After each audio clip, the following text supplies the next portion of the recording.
All right, we're here with DJ. He's finished up the build For the most part.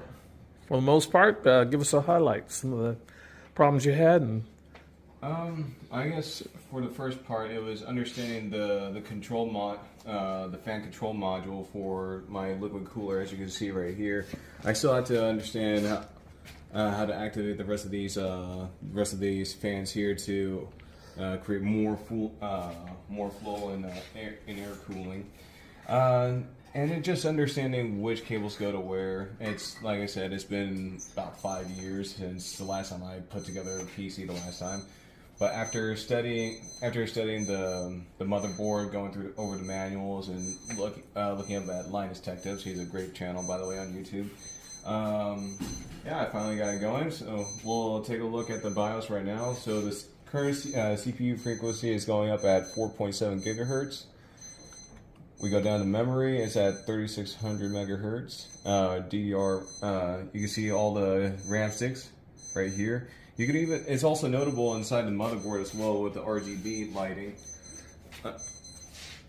See the 4 RAM sticks right here, 16, 16, 16, 16, all multiplied together, that's 64 gigabytes of RAM. Now we go back into the storage. So if you see here, this is like for the normal solid state drives that you plug into, which is you connect into these slots. I took it out. The reason why is because I have no need for them right now.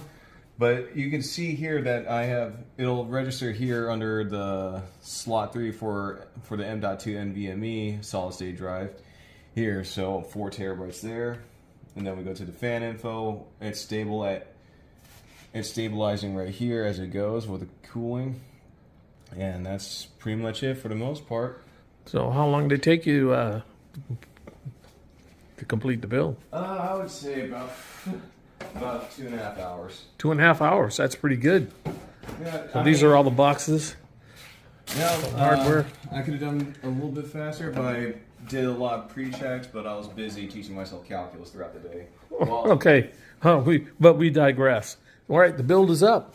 You gonna call it something? Bob.